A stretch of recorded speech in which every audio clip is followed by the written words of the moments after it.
Hi Sagittarius, this is Jove. Welcome po sa ating channel. Gamitin ang reading na ito bilang gabay lamang. Kung naka-resonate kayo, comment down. Kung hindi kayo naka-resonate, ibigay niyo po sa iba. Kasi channel reading po ito. This is for you, Sagittarius.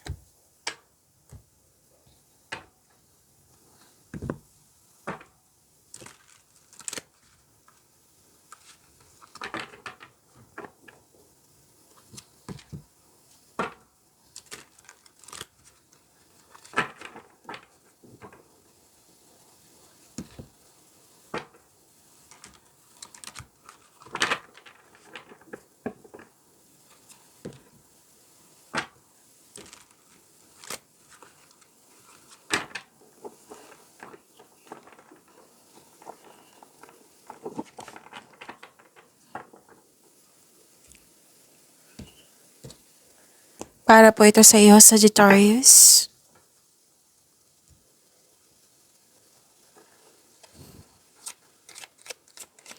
Maraming salamat po sa inyong patuloy na suporta at maraming salamat din po sa mga hindi nag-skip ng ads. Sa mga hindi pa nag-subscribe, subscribe na po kayo at click bell notification para malaman nyo na may bago tayong video.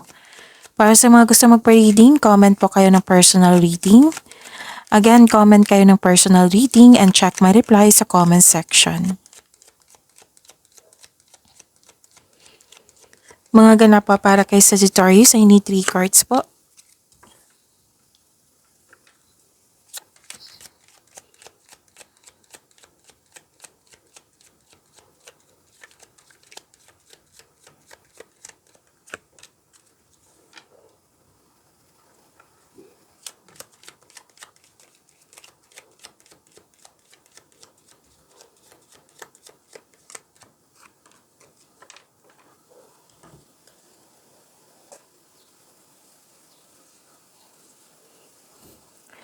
Sagittarius, may solusyon sa inyong problema? May sagot sa inyong mga katanungan po?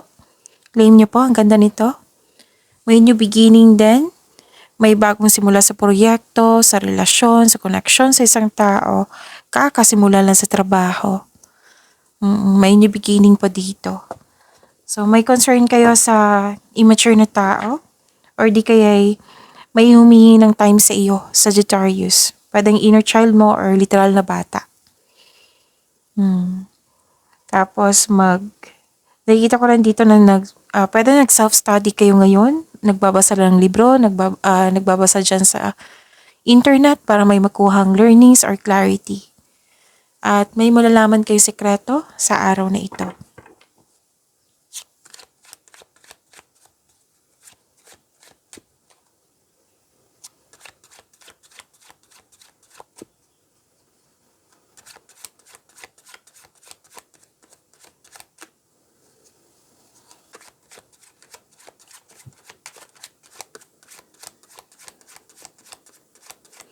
Energy po ni Sagittarius.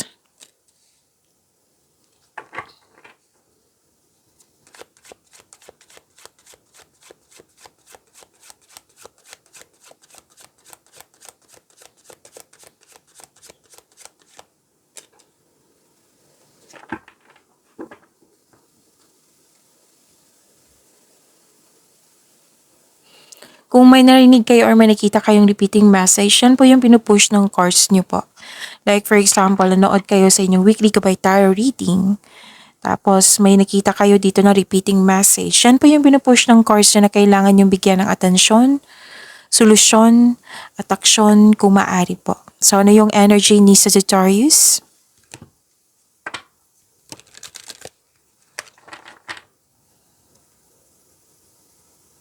Okay, bagong simula nga. Kasi nakikita ko dito may nagkasundo na nag-clarify siya dito sa oracle cards nyo. So may nagkasundo, may nagtutulungan, pwedeng may partnership, bagong relasyon, bagong connection, pagkakaisa. Nagkaroon ng partnership, nagkaroon ng balanse. Pwede din nakipag-teamwork sa'yo, pwede din nakipag-business partnership sa'yo.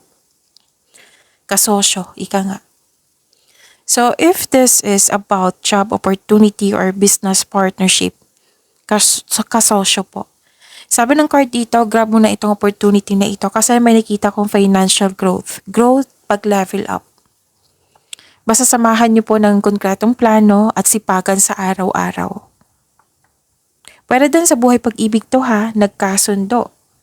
Pwedeng ligawan, pwedeng bagong pasok sa relasyon. Oo. Pwedeng nagkasundo kayo sa isang tao. Yung sabi ko kanina sa inyo dito sa Oracle Cards, nagkasundo. Bagong ganap, bagong simula. Pagkakasundo. Yan.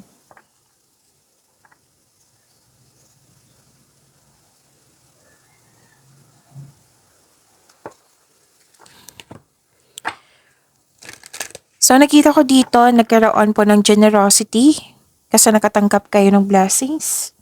Naging generous kayo ngayong araw na ito. Sharing resources, pwede din nagbigay ka ng tulong ngayon sa inyong kapwa. Na pwedeng moral support. Oo. Hindi ka madamot, Sagittarius. Ang ilan sa inyo ayaw magtanggap ng tulong or gift kasi feeling mo obligado mo rin magbigay. So, may iba kasing tao na mahilig magbigay kasi dyan sila masaya, katulad mo. Oo, na masaya ka makatulong sa kapwa mo. So, give back kung kaya mo o may sobra ka. Kung magiging komportable ka sa pagtanggap ng tulong, mas maraming kasaganaan ang dadaloy sa iyong buhay. Pwedeng makatanggap kayo ng regalo or tulong or kayo ang nagbigay ng tulong po or regalo. Pwede din itong malaking pera. Oo, pwede din return investment to. Basta may bumalik. May nakita rin ako promotion dito. Yung parati kong sinasabi sa inyo promotion na pwedeng literal na pag-angat nyo sa inyong posisyon. Pwede din na pagtaas ng kita, sweldo, allowance, or marami kang orders ngayon.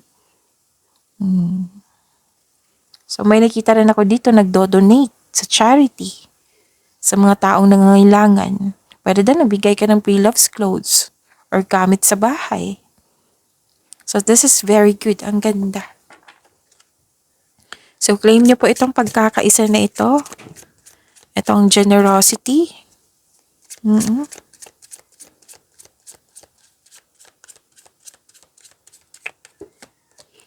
Message for you, believe in the impossible for it believes in you.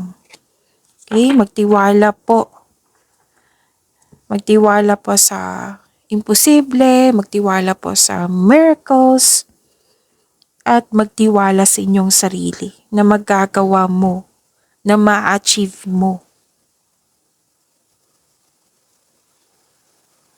Okay? So magtiwala po sa universe, have faith and trust the universe kasi malaki ang tiwala nila sa iyo.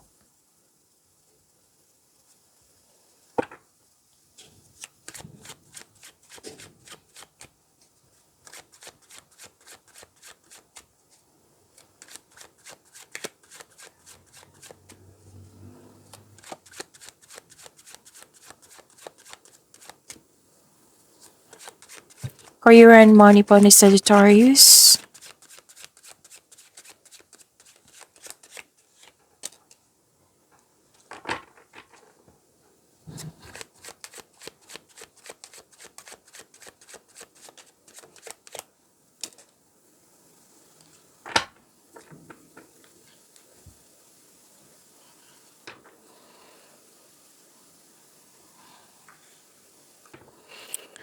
So this is growth and patience. Nagbigay kayo ng mahabang pasensya. Okay, nagkaroon ng plano, contemplation. Okay, ang sabi ng card dito, malapit mo nang maabot ang iyong goal sa buhay. Parating ng resulta sa inyong sipag at tiyaga. Naghihintay at malapit ka nang mag-harvest. Some of you disappointed sa current situation mo kasi gusto mong mag-level up na. Gusto mong magkaroon ng agarang resulta. So, ang sabi ng card dito, kailangan mo ng mahabang pasensya kasi part ito ng process. At magtiwala po, have faith. Patuloy mo lang ang pagsisikap mo, pagsisipag sa trabaho. Kasi check naman dito, sabi ng card, ma-achieve mo yung gusto mong posisyon or kasaganaan. So, stay patient and have faith. So, nag-clarify din siya dito sa inyong message dito. Na believe in yourself also. Have faith sa universe. Patuloy mo lang yung pagsisipag mo. Kasi makukuha mo yung kailangan mo. You are very close to see the tangible results in your effort. So this is harvest time also. Basta huwag kayong mag-give up, stay positive and be grateful. Kasi sabi ng card dito, malapit mo nang maabot ang iyong goal sa buhay. Ito na yung resulta sa inyong sipag at tiyaga. Naghihintay ka at malapit ka nang mag-harvest.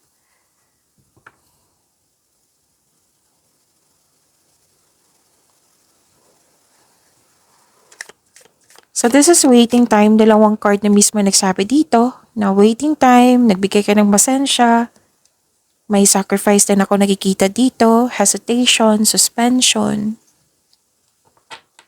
Kung nag-aantay ka ng job opportunity or kontrata po, or yung hinihintay mo, there may be delays at frustration. Same thing din sa kaperahan mo. So, huwag kayong mag-alala kasi nakita ko naman dito na unawaan mo kasi process. So, kailangan nyo maghintay. Instead na mainip kayo or ma-disappoint kayo, ma-frustrate kayo, why not i-attract mo to? I-invite mo ito para dumating na. Kasi minsan ang delay is, timing, divine timing. May ipaparealize sa iyo ang universe para sa pagdating ng delay, magagamit mo siya sa tama. So, sa kaperahan, wag po daw kayo magdesisyon agad na mag-invest or maggasta sa isang bahay. What I meant is, maggasta sa isang bagay. Alamin nyo muna kung what I meant is, alamin nyo muna kung karapat-dapat pa. So, try to invest your time wisely while you wait. Kailangan ng time for reflection dito. Okay? Kasi ang time for reflection, makakaiwas kayo dyan sa yung ma-overcome mo yung overthinking. So, dalawang card na mismo nasabi dito na kailangan ng mahabang pasensya ngayon. Okay?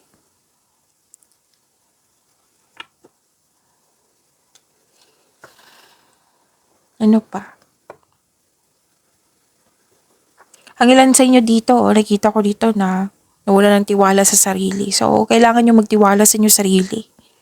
Hindi naman masama po na magtiwala kayo sa ibang tao, yung nag-rely kayo sa guidance ng iba, hindi po masama. Pero unahin niyo po yung sarili niyo na magkaroon ng tiwala sa inyong sarili.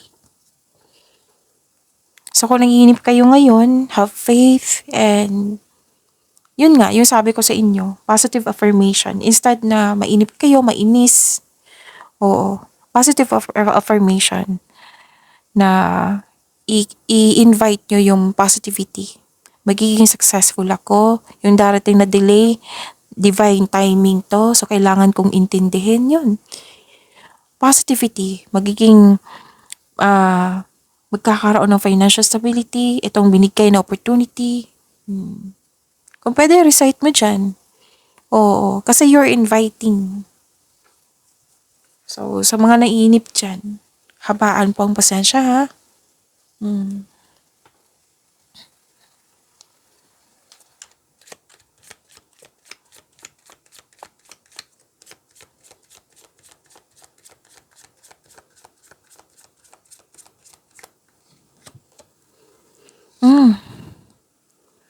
Precarious. Kailangan yung i-monitor. Kailangan yung i-monitor yung kaperahan nyo. Lalo na yung kaperahan nyo. Pwede naman sa trabaho. Pwede sa mga ginagawa nyo. Pero most likely pera to eh. Oo. Kailangan nyong mag-save. Kailangan ingatan yung ipon, yung pera nyo. I-monitor or i-control yung pasok at labas ng pera. Basta pag-iingat. You've experienced many financial highs and lows. Your money is flowing in quickly, only to leave just as fast. Pwedeng may dumaan na pera eh. Dumaan lang sa kamay mo. So, pag-isipan niya ng mabuti. There are fast changes regarding money or unexpected turn in your finances. So, pay attention. Pwedeng napagkasta kayo. Pwedeng may nangingialam. So, pay attention sa inyong money.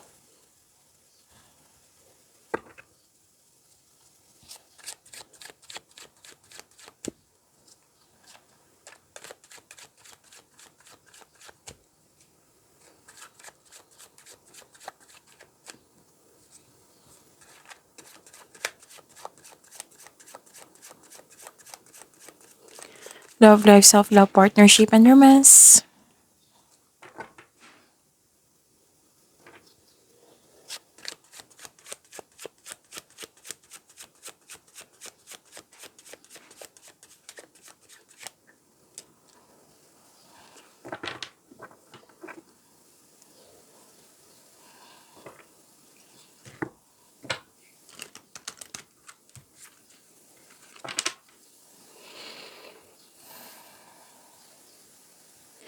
May nakikita ko ditong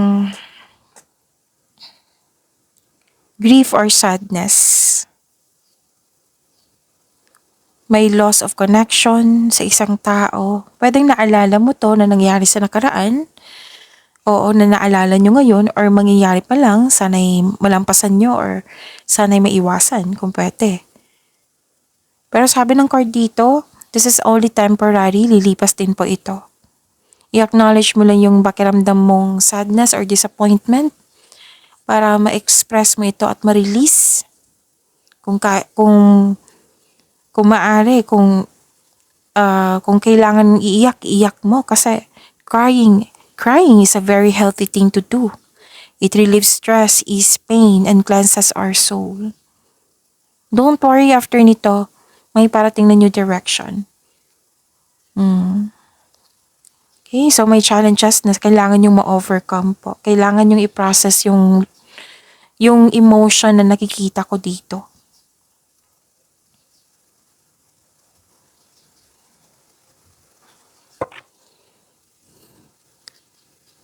Okay. Sa mga single po, buhos ang oras mo sa pag-aaral, sa trabaho, yung naubusan ng time para sa sarili. Pagbabalanse po ay kailangan po. Ganun din sa mga marelasyon. Kasi nakikita ko dito, sobra sa trabaho, kaya nakukulangan ng pahinga para sa sarili, or panahon sa sarili, panahon sa partner, panahon sa pamilya. It might be this is the reason why na nalungkot kayo kasi nga may concern sa kulang ang panahon. It might be concern mo to sa isang tao or concern nila to sa iyo.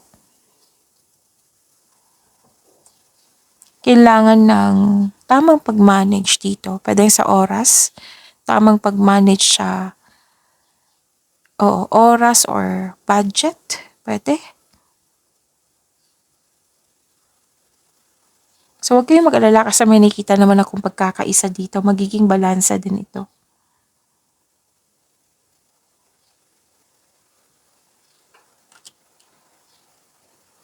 Pagbalansa din. Pagbalansa sa inyong emotion. Okay? Kasi may nakita kong emotion dito. May pagkakataon. May hope po ako nakikita. So, huwag kayong mag-alala. May new direction po. Sabi nga ng card. Okay?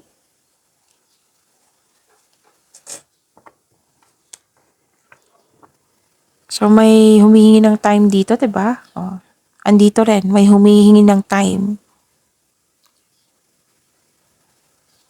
So, kung kayo ito na sobrang busy sa ibang bagay, kasi may sabi dito, overwork or over yung paggasta, overspending sa trabaho, overspending sa mga ginagawa nyo, overspending sa pera. May nakita kong overspending eh. So, kailangan ng pagbalanse.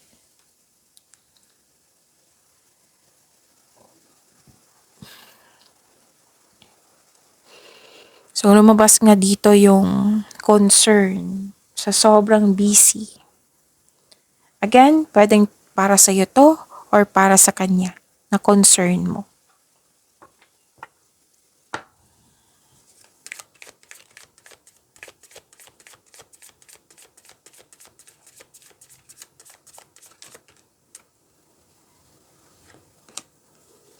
Heartbreak.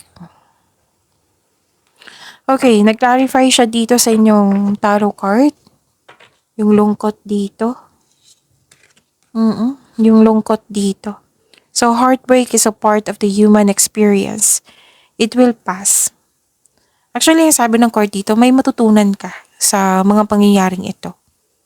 So, magtiwala. Kailangan nyo lang i-process tong mga nararamdaman mo. Kung titigil kayo, mas lalong maging mabigat, 'di ba? So, kailangan ng action dito pag-move forward. Pagbalanse sa inyong sitwasyon, pagbalanse sa inyong emotion. Sinabi naman dito yung mga posibleng solusyon. Okay? So, pag-imanin niyo po yung blessings na binigay sa inyo sa Sagittarius. See you tomorrow. Maraming salamat po.